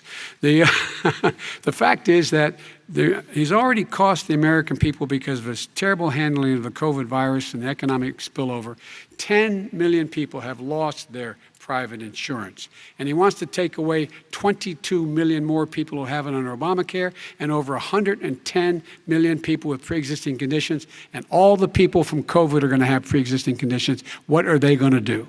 I have a follow-up for you, Vice President Biden. It relates to something that President Trump said. He's accusing you of wanting socialized medicine. What do you say to people who have concerns that your health care plan, which includes a government insurance option, takes the country one step closer to a health care system run entirely by the government? What's your response to them? I say it's ridiculous. It's like saying that, the idea that the fact that there's a public option that people can choose, that makes it a socialist plan. Look, the difference between the president, I think health care is not a privilege, it's a right. Everyone should have the right to have affordable health care. And I am very proud of my plan. It's gotten endorsed by all the major labor unions, as well as a whole range of other people who, in fact, are concerned in the medical field. This is something that's going to save people's lives, and this is going to give some people an opportunity to have health care for their children. How many of you home are worried and rolling around in bed tonight wondering what in God's name you're going to do if you get sick because you've lost your home insurance, your health insurance your company's gone under? We have to provide health insurance for people at an affordable rate, and that's what I do. President Trump, excuse me, he was there response. for 47 years. He didn't do it. He was now there as vice president for 8 years, and it's not like it was 25 years ago. It was 3 3/4. It was just a little while ago, right? Less than 4 years ago. He didn't do anything. He didn't do it. He wants socialized medicine, and it's not that he wants it. His vice president, she is more liberal than Bernie Sanders and wants it even more. Bernie Sanders wants it. The Democrats want it. You're going to have socialized medicine, just like you want it with fracking. we're not going to have fracking. We're going to stop fracking. We're going to stop fracking. Then he goes to Pennsylvania after he gets a nomination, where he got very lucky to get it. And he goes to Pennsylvania and he says, oh, we're going to have fracking. And you never ask that question. And by the way, so far, I respect very much the way you're handling this, I have to say. By the way. But somebody should ask the question. You can ask he goes for a year. There will be no fracking. We have a number of topics we're going to get to. That's a big question. We're going to get to. It's the same thing with socialized medicine. I have to respond. Vice President, your response, please. My response is people deserve to have affordable health care, period. Period, period, period. And the Biden care proposal will, in fact, provide for that affordable health care, lower premiums. What we're going to do is going to cost some money. It's going to cost over $750 billion over 10 years to do it. And they're going to have lower premiums. You can buy into the better plans, the cheaper plans, lower your premiums, deal with unexpected billing, and have your drug prices drop significantly. He keeps talking about it. He hasn't done a thing for anity on health care. Not a thing. Kristen, when Very he quickly, says, then I want to talk when about he what's says happening public on Capitol option, Hill. he's talking about socialized medicine and health care. When he talks about a public option, he's talking about destroying your Medicare, totally destroyed, and destroying your Social Security. And this whole country will come down. You know, Bernie Sanders tried it in his state. He tried it in his state. His governor was a very liberal governor. They wanted to make it work. Okay, let's let Vice President Biden respond. It doesn't Vice work. President He's Biden, a very your response. confused guy. He thinks he's running against somebody else. He's running against Joe Biden. I beat all those other people because I disagreed with them. Joe Biden he's running against. And the idea that we're in a situation that they're going to destroy Medicare, this is the guy that the actuary at Medicare said, if in fact, at Social Security, if in fact he continues to withhold his plan to withhold the tax on Social Security will be bankrupt by 2023 with no way to make up for it. This is the guy who's tried to cut Medicare. So the idea that Donald Trump is lecturing me on Social Security and Medicare, come on. He tried to get rid of, he tried to hurt Social Security years ago. Years ago. Go back and look at the records. He tried to hurt Social Security years ago. All right, let's move on. This is the guy that when they announced, Mr. President, I have to move on to the next question. They said the stock market will boom if I'm elected. If he's elected, the stock market will crash. Okay, let's move on to the next question very quickly. Look, the idea that the stock market is booming is his only measure of what's happening. Where I come from in Scranton and Claymont, the people don't live off of the stock market. Just in the last three years during this crisis, the billionaires in this country made, according to the Wall Street, $700 billion more dollars. $700 billion more dollars. Because that's his only measure. What happens to the ordinary people out there? What happens to them? Let's talk about what's happening on Capitol Hill. We're going to move on, 401ks are through the roof. We're going to move on. Stock are through the roof. All right. And he doesn't come from Scranton. That's like he lived there for a short period of time before he even knew it. We're going to move on to the next question. And the people of Pennsylvania Let me will move show on you to my that. next question, They gentlemen. understand. As of tonight, more than 12 million people are out of work. And as of tonight, 8 million more Americans have fallen into poverty, and more families are going hungry every day. Those hit hardest are women and people of color. They see Washington fighting over a relief bill. Mr. President, why haven't you been able to get them the help they need? 30 seconds here. Because Nancy Pelosi doesn't want to approve it. I do. But you're the president. I do, but I still have to get. Unfortunately, that's one of the reasons I think we're going to take over the House, because of her. Nancy Pelosi doesn't want to approve anything because she'd love to have some victories on a date called November 3rd. Nancy Pelosi does not want to approve it. We are ready, willing, and able to do something. Don't forget, we've already approved 3 plans, and it's gone through, including the Democrats, in all fairness. This one she doesn't want. It's near the election because she thinks it helps her politically. I think it hurts her politically. All right, Mr. Vice President. You know, the Republican leader in the United States Senate said he can't pass it. He will not be able to pass it. He does not have Republican votes. Why isn't he talking to his Republican friends? Let me follow up with you, Vice President If we made a Biden, deal, because the Republicans let me will ask pass Vice it. President Biden a question. You are the leader of the Democratic Party. Why have you not pushed the Democrats to get a deal for the American people? Well, I have, and they have pushed it. Look, they passed this act all the way back in the beginning of the summer. This is like it's not new. It's been out there. This HEROES Act has been sitting there. And look at what's happening. When I was in charge of the Recovery Act with $800 billion, I was able to get $145 billion to local communities that have to balance their budgets and states that have to balance their budgets, so they didn't have to fire firefighters, teachers, first responders, law enforcement officers, so they could keep their cities and counties running. He will not support that. They have not done a thing for them. And Mitch McConnell said, let them go bankrupt. Let them go bankrupt. Come on. What's the matter with these guys? The bill that was passed in the House was a bailout of badly run, high-crime, Democrat, all run by Democrats, cities and states. It was a way of getting a lot of money, billions and billions of dollars to these states. It was also a way of getting a lot of money from our people's pockets to people that come into our country illegally. We were going to take care of everything for them. And what that does, and I'd love to do that, I'd love to help them, but what that does, everybody all over the world will start pouring into our country. We can't do it. This was a way of taking care of them. This was a way of spending on things that had nothing to do with COVID, as per your question. But it was really a big bailout for badly run Democrat cities and states. All right, By the way, I want to. if I get elected, I'm running as a proud Democrat, but I'm going to be an American president. I don't see red states and blue states.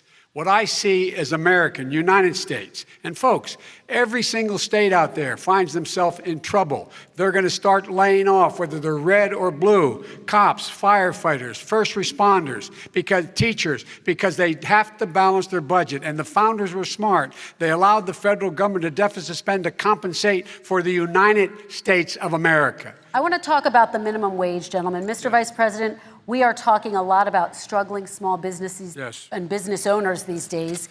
Do you think this is the right time to ask them to raise the minimum wage? You, of course, support a $15 federal minimum wage. I do, because I think one of the things we're going to have to do is we're going to have to bail them out, too.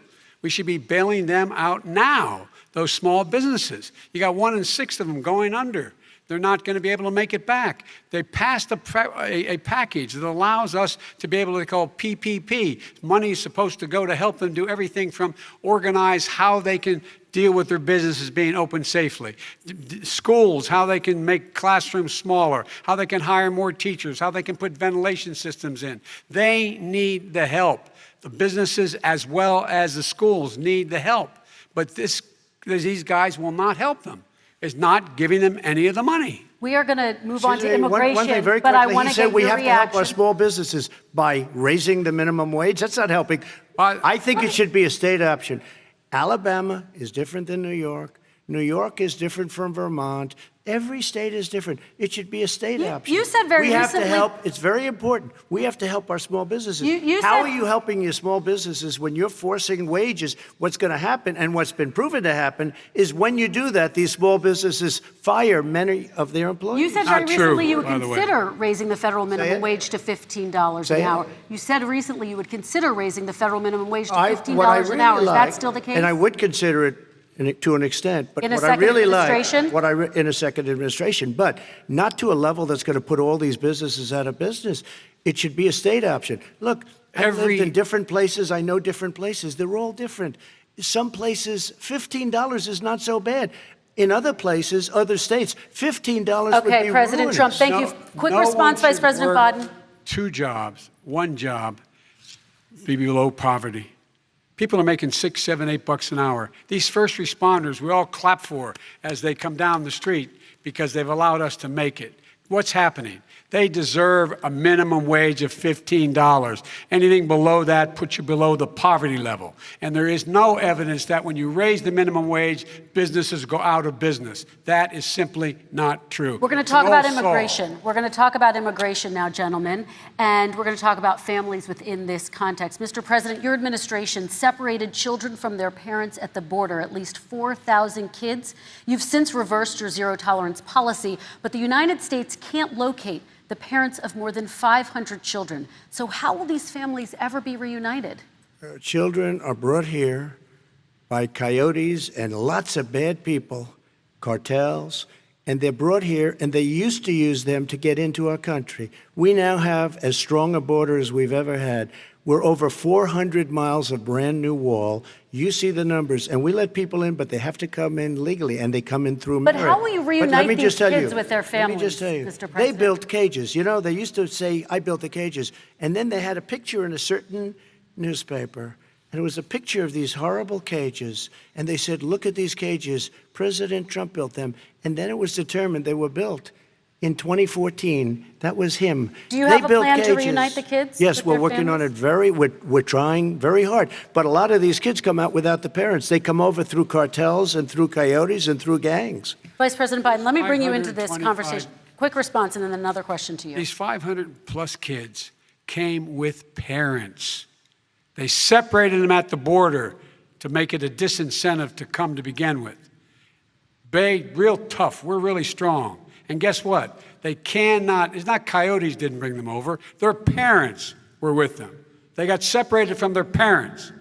And it makes us a laughing stock and violates every notion of who we are as a nation. Let me ask you a follow-up Kristen, question. they did it.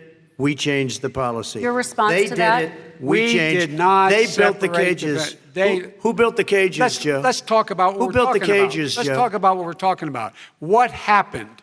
Parents were ripped, their kids were ripped from their arms and separated. And now they cannot find over 500 of sets of those parents, and those kids are alone. Nowhere to go. Nowhere to go. It's criminal. It's criminal. Let me ask Kristen, you I will about say this. immigration. They went 10 down. seconds, We and brought then I need to ask reporters, you a question. everything. They are so well taken care of. They're in facilities that were so clean. But some that of have them gotten haven't been such good- reunited But with their just ask families. one question. Who built the cages? I'd love you to ask him that. Who built the cages? Let me ask about your immigration policy, Mr. Vice President. The Obama administration did fail to deliver immigration reform, which had been a key promise during the administration. It also presided over record deportations as well as family detentions at the border before changing course. So why should voters trust you with an immigration overhaul now?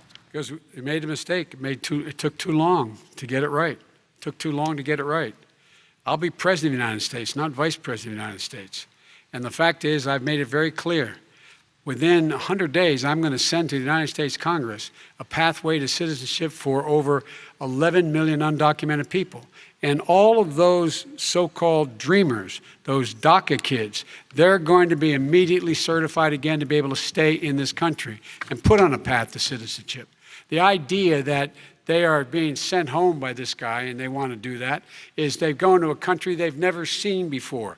I can imagine you're 5 years old, your parents are taking you across the Rio Grande River, and it's illegal.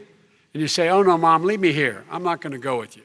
They've been here. Many of them are model citizens. Over 20,000 of them are first responders out there taking care of people during this crisis. We owe them. We owe them. President Kristen, Trump, he your had reaction. 8 years to do what he said he was going to do. And I've We changed did. without having a specific.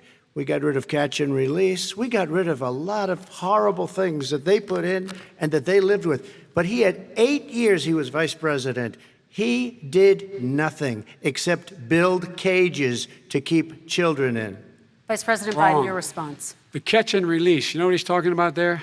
If in fact you had a family came across and they were arrested, they in fact were given a date to show up for their hearing. They were released. And guess what? They showed up for a hearing. And this is the first president in the history of the United States of America that anybody seeking asylum has to do it in another country. That's never happened before in America. That's never happened before in America. You come to the United States and you make your case that I seek asylum based on the following premise, why I deserve it under American law. They're sitting in squalor on the other side of the river. President Trump, your response, So 30 important. seconds, and then we'll move on. It just shows that he has no understanding of immigration or the laws. Catch and release is a disaster.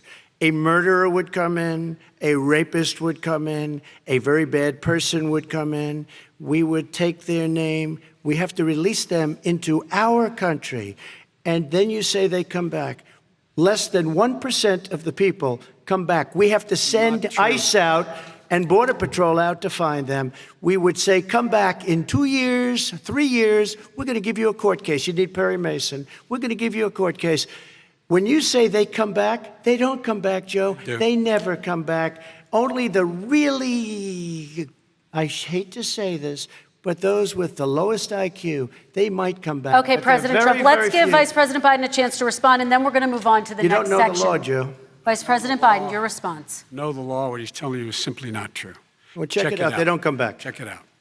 All right, let's move on But we don't have to to the worry next about it because they section. terminated it, so we don't have to worry about it Let's anymore. move on Joe. to the next And you have section. 525 kids not knowing where in God's name they're going to be and lost their parents. Go ahead. All right, let's talk about our next section, which is race in America. And I want to talk about the way Black and brown Americans experience race in this country. Part of that experience is something called the talk. It happens regardless of class and income. Parents who feel they have no choice but to prepare their children for the chance that they could be targeted, including by the police, for no reason other than the color of their skin. Mr. Vice President, in the next 2 minutes, I want you to speak directly to these families. Do you understand why these parents fear for their children? I do. I do. You know, my daughter is a social worker, and she's written a lot about this. She has her graduate degree from the University of Pennsylvania in social work. And you know, one of the reasons why I ended up working on the east side of Wilmington, Delaware, which is 90% African American, was to learn more about what was going on. What I never had to tell my daughter, if she's pulled over, make sure she puts, for a traffic stop, put both hands on top of the wheel and don't reach for the glove box because someone may shoot you. But a black parent, no matter how wealthy or how poor they are, has to teach their child when you're walking down the street, don't have a hoodie on when you go across the street. Making sure that you, in fact, if you get pulled over, just yes, sir, no, sir, hands on top of the wheel, because you are, in fact, the victim, whether you're a person making child of a $300,000 a year person or someone who's on food stamps. The fact of the matter is, there is institutional racism in America. And we have always said, we've never lived up to it, that we hold these truths to be self-evident. All men and women are created equal. Well, guess what? We have never, ever lived up to it, but we've always constantly been moving the needle further and further to inclusion, not exclusion. This is the first president to come along and says, that's the end of that. We're not going to do that anymore. We have to provide for economic opportunity, better education, better health care, better access to schooling, better access to opportunity to borrow money to start businesses. All the things we can do, and I've laid out a clear plan as to how to do those things, just to give people a shot. It's about accumulating the ability to have wealth as well as it is to be free from violence. President Trump, same question to you, and let me remind you of the question. I would like you to speak directly to these families. Do you understand why these parents fear for their children? Yes, I do. And again, he's been in government 47 years. He never did a thing except in 1994 when he did such harm to the black community. And they were called, and he called them super predators. And he said that. He said it, super predators. And they have never lived that down. 1994, your crime bill, the super predators. Nobody has done more for the black community than Donald Trump. And if you look, with the exception of Abraham Lincoln, possible exception, but the exception of Abraham Lincoln, nobody has done what I've done. Criminal justice reform, Obama and Joe didn't do it. I don't even think they tried because they had no chance at doing it. They might have wanted to do it, but if you had to see the arms I had to twist to get that done, it was not a pretty picture, and everybody knows it, including some very liberal people that cried in my office. They cried in the Oval Office. 2 weeks later, they're out saying, gee, we have to defeat him. Criminal justice reform, prison reform, opportunity zones with Tim Scott, a great senator from South Carolina. He came in with this incredible idea for opportunity zones. It's one of the most successful programs. People don't talk about it. Tremendous investment is being made. Biggest beneficiary, the black and Hispanic communities, and then historically black colleges and universities. After 3 years of coming to the office, I love some of those guys. They were great. They came into the office and they said, I said, what are you doing? After 3 years, I said, why do you keep coming back? Because we have no funding. I said, you don't have to come back every year. We have to come back because President Obama would never give them long-term funding, and I did. 10-year, long-term funding, and I gave them more money than they asked for because they said, I think you need more. And I said, the only bad part about this is I may never see you again because I got very friendly with them, and they like me and I like them. But I saved historically black colleges and universities. Okay, and we're going to talk about both of your records, but your response to that, Vice President? My response to that is I never, ever said what he accused me of saying. The fact of the matter is, in 2000, though, after the crime bill had been in the law for a while, this is a guy who said, the problem with the crime bill, there's not enough people in jail. There's not enough people in jail. And go on my website, get the quote, the date when he said it. Not enough people. He talked about marauding gangs, young gangs, and the people who are going to maraud our cities. This is a guy who in the Central Park five innocent black kids, he continued to push for making sure that they got the death penalty. None of them were guilty of the crimes they were suggested. Look, and talk about granted, he did in fact let 20 people, he commuted 20 people's sentences. We commuted over 1,000 people's sentences. Over 1,000. The very law he's talking about is a law that, in fact, initiated by Barack Obama. And secondly, we're in a situation here where the federal prison system was reduced by 38,000 people under our administration. And one of these things we should be doing, there should be no minimum mandatories in the law. That's why I'm offering $20 billion to states to change their state laws to eliminate minimum mandatories and set up drug courts. No one should be going to jail because they have a drug problem. They should be going to rehabilitation, not to jail. We should fundamentally change the system, and that's what I'm going to do. But why didn't he do it 4 years ago? Why didn't you do that 4 years ago, even less than that? Why didn't you do it? You were vice president. You keep talking about all these things you're going to do and you're going to do this, but you were there just a short time ago and you guys did nothing. We did. You know, Joe, I ran because of you. I ran because of Barack Obama, because you did a poor job. If I thought you did a good job, I would have never run. I would have never run. I ran because of you. I'm looking at you now. You're a politician. I ran because of you. All right, Vice President Biden, your response to that, and then I do have some questions for both of you. Well, I tell you what, I hope he does look at me, because what's happening here is, you know who I am, you know who he is, you know his character, you know my character, you know our reputations for honor and telling the truth. I am anxious to have this race. I am anxious to see this take place. The character of the country is on the ballot. Our character is on the ballot. Look at us closely. Let me ask some follow-up. Please respond, and then we're going to have follow-up questions. If this stuff is true about Russia, Ukraine, China, other countries, Iraq, if this is true, then he's a corrupt politician. All right. So don't give me the stuff about how you're this innocent baby. Joe, they're calling you a corrupt politician. Nobody. President Trump, I want to stay on the issue of race. We're talking about the issue. Laptop from hell. President Trump, we're talking about race right now, and I do want to stay on the issue of race. President Trump, I have to respond to that. Please, because look, very quickly. There are 50 former national intelligence folks who said that what he's accusing me of is a Russian plant. They have said that this has all the five former heads of the CIA, both parties, say what he's saying is a bunch of garbage. Nobody believes it except his and his good friend Rudy Giuliani. You mean the laptop is now another Russia hoax? That's exactly what. Is this where you're going? This is where he's going. The laptop is Russia. Gentlemen, I want to stay on the issue of race. You have to be kidding. Here we go again with Russia. We're going to continue on the issue of race. Mr. President, you've described the Black Lives Matter movement as a symbol of hate. You've shared a video of a man chanting white power to millions of your supporters. You've said that black professional athletes exercising their First Amendment rights should be fired. What do you say to Americans who say that kind of language from a president is contributing to a climate of hate and racial strife? Well, you have to understand, the first time I ever heard of Black Lives Matter, they were chanting pigs in a blanket, talking about police. Pigs, talking about our police. Pigs in a blanket, fry them like bacon. I said, that's a horrible thing. And they were marching down the street.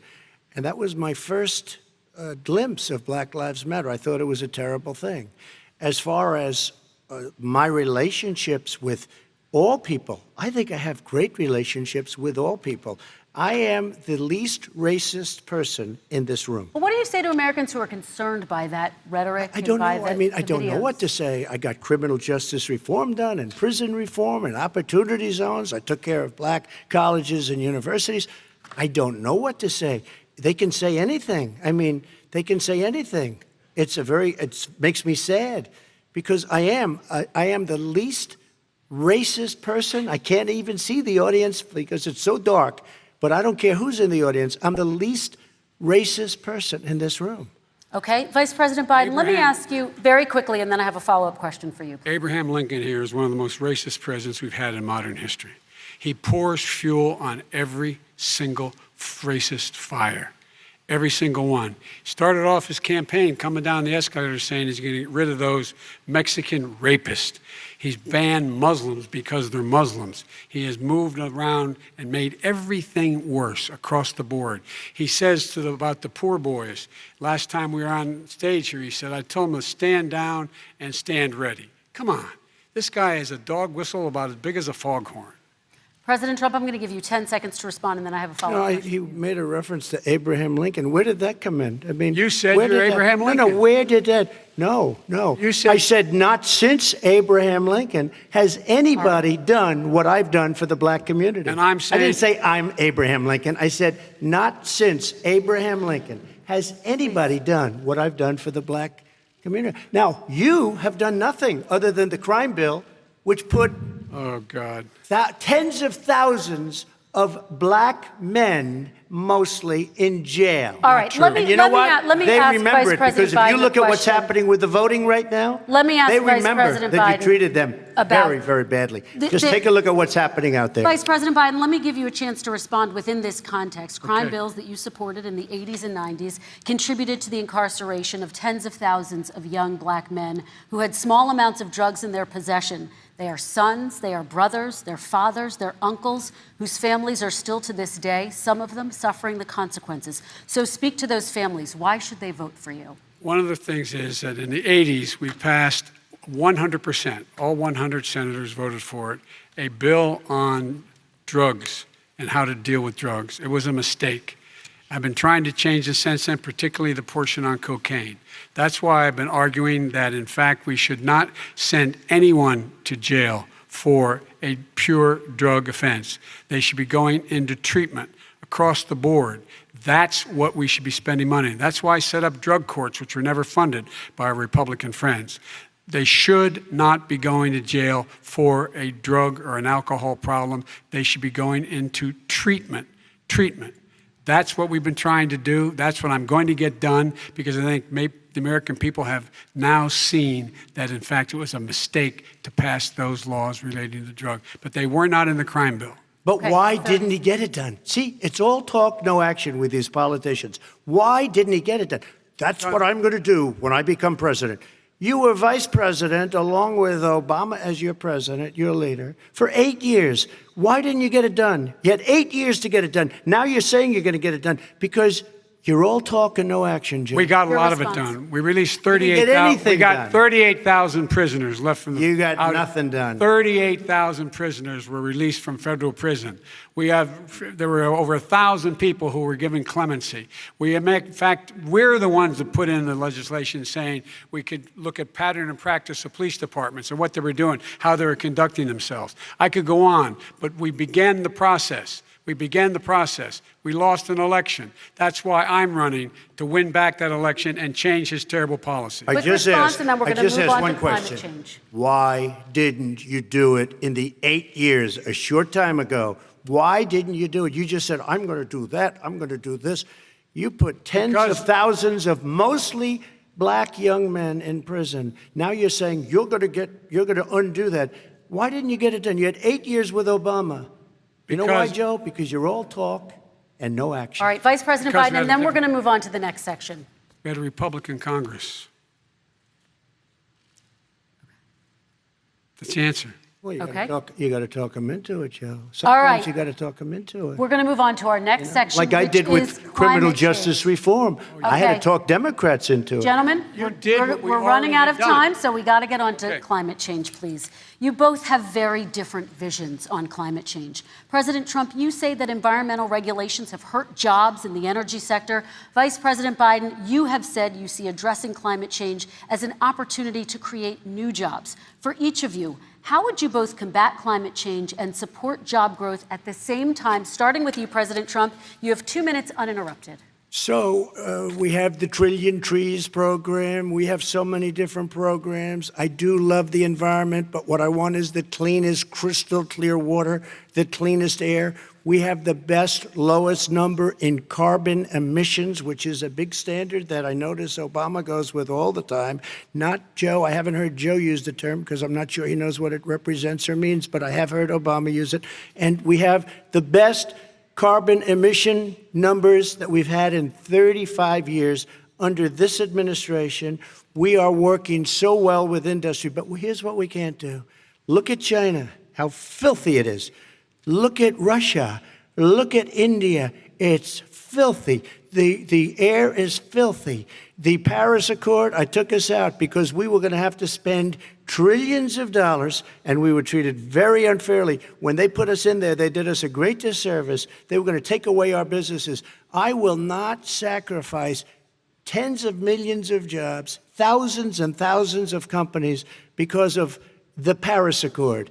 It was so unfair. China doesn't kick in until 2030. Russia goes back to a low standard, and we kicked in right away. It would have destroyed our businesses. So, you ready?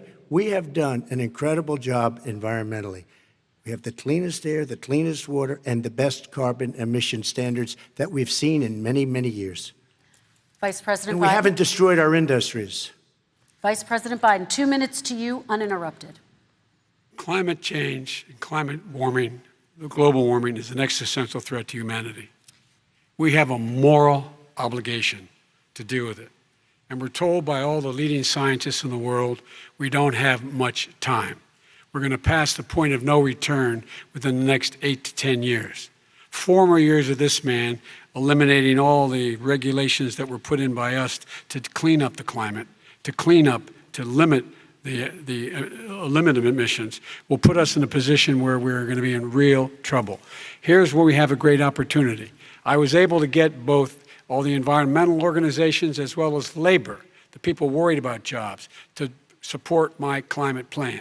Because what it does, it will create millions of new good-paying jobs. We're going to invest in, for example, 50,000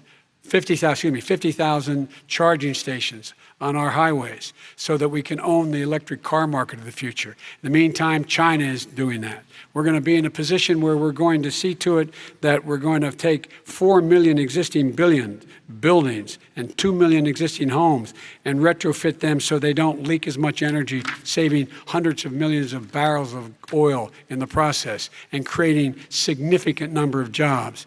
And by the way, the whole idea of what this is all going to do, it's going to create millions of jobs, and it's going to clean the environment. Our health and our jobs are at stake.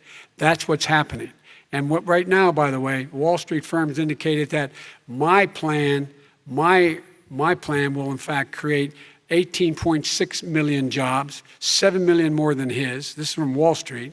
And I'll create $1 trillion more in economic growth than his proposal does. Not on climate, just on the economy.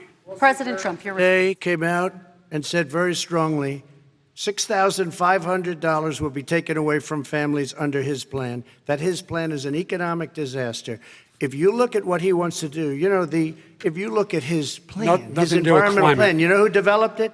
AOC +3. They know nothing about the climate. I mean, she's got a good line of stuff, but she knows nothing about the climate. And they're all hopping through hoops for AOC +3. Look, their real plan costs $100 trillion.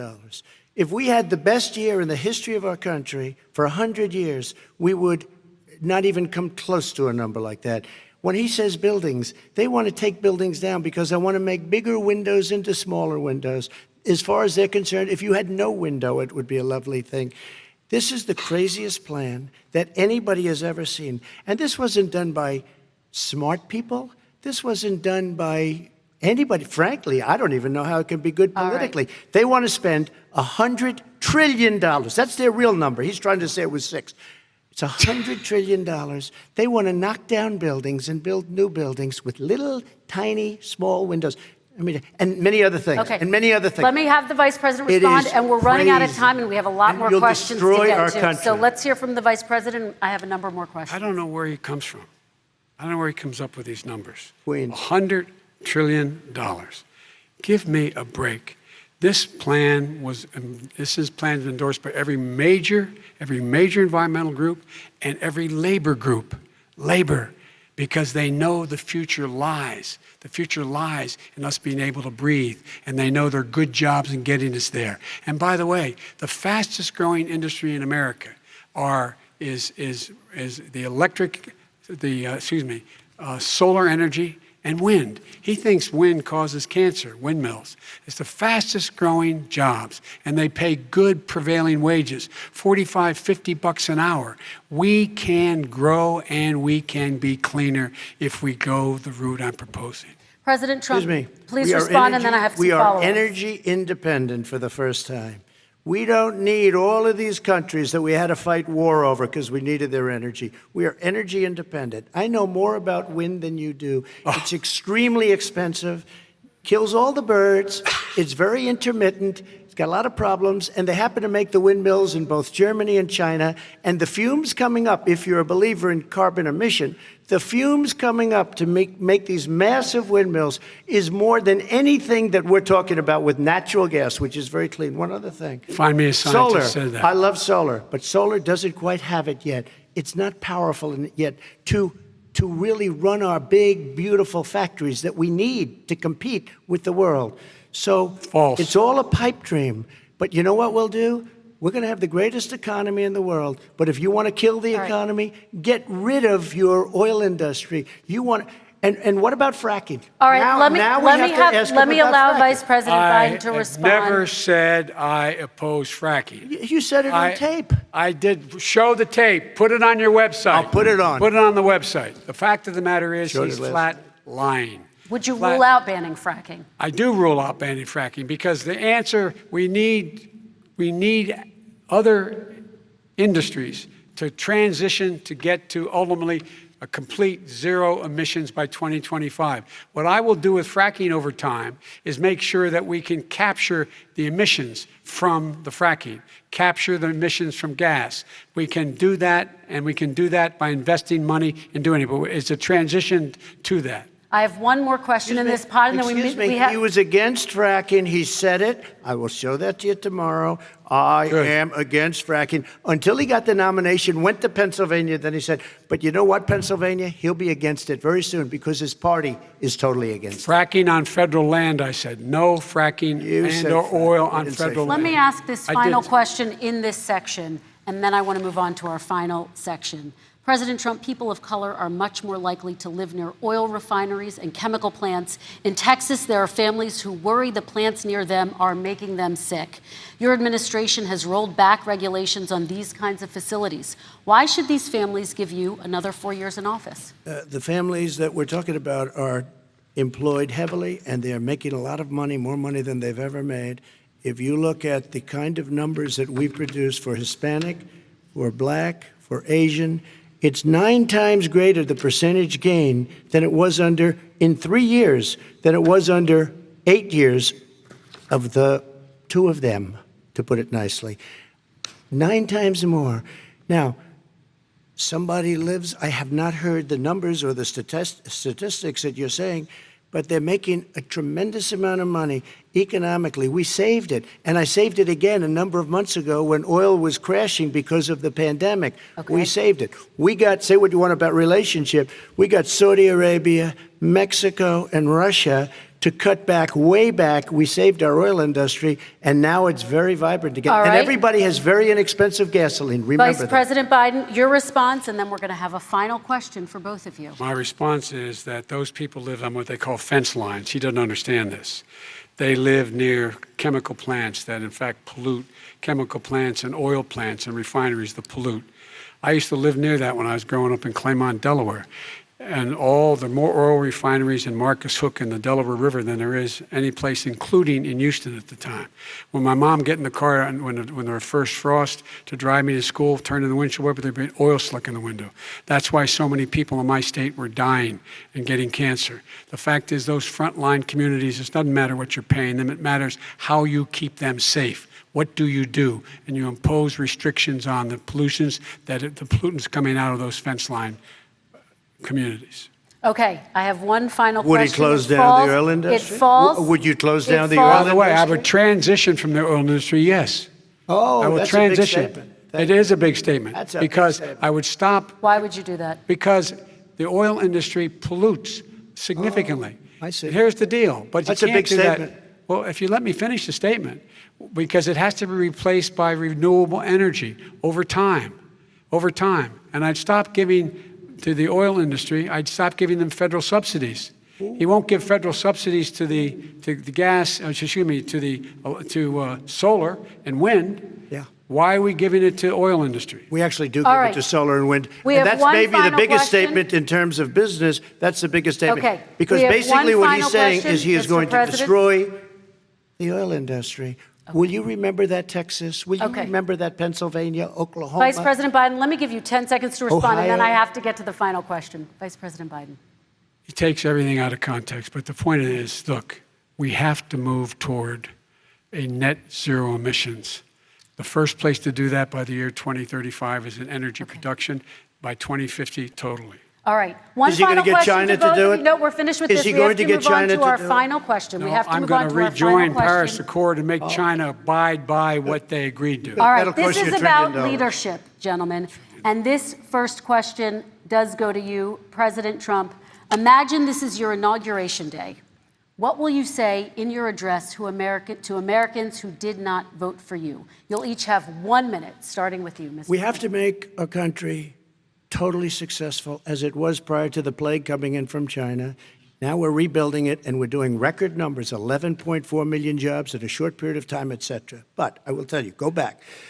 Before the plague came in, just before, I was getting calls from people that were not normally people that would call me. They wanted to get together. We had the best black unemployment numbers in the history of our country. Hispanic, women, Asian, people with diplomas, with no diplomas, MIT graduates, #1 in the class. Everybody had the best numbers. And you know what? The other side wanted to get together. They wanted to unify. Success is going to bring us together. We are on the road to success. But I'm cutting taxes, and he wants to raise everybody's taxes, and he wants to put new regulations on everything. He will kill it. If he gets in, you will have a depression, the likes of which you've never seen. Your 401ks will go to hell, and it'll be a very, very sad day for this country. All right. Vice President Biden, same question to you. What will you say during your inaugural address to Americans who did not vote for you? I will say, I'm an American president. I represent all of you, whether you voted for me or against me. And I'm going to make sure that you're represented. I'm going to give you hope. We're going to move. We're going to choose science over fiction. We're going to choose hope over fear. We're going to choose to move forward because we have enormous opportunities to make things better. We can grow this economy. We can deal with the systemic racism. And at the same time, we can make sure that our economy is being run and moved and motivated by clean energy, creating millions of new jobs. And that's the fact. That's what we're going to do. And I'm going to say, as I said at the beginning, what is on the ballot here is the character of this country. Decency, honor, respect, treating people with dignity, making sure that everyone has an even chance. And I'm going to make sure you get that. You haven't been getting it the last 4 years. All right. I want to thank you both for a very robust hour and a half, a fantastic debate. Really appreciate it. President Trump, former Vice President Joe Biden, thank you to Belmont University for hosting us tonight. And most importantly, thank you to those watching tonight. Election Day is November 3rd. Don't forget to vote. Thank you, everyone, and have a great night. Thank you.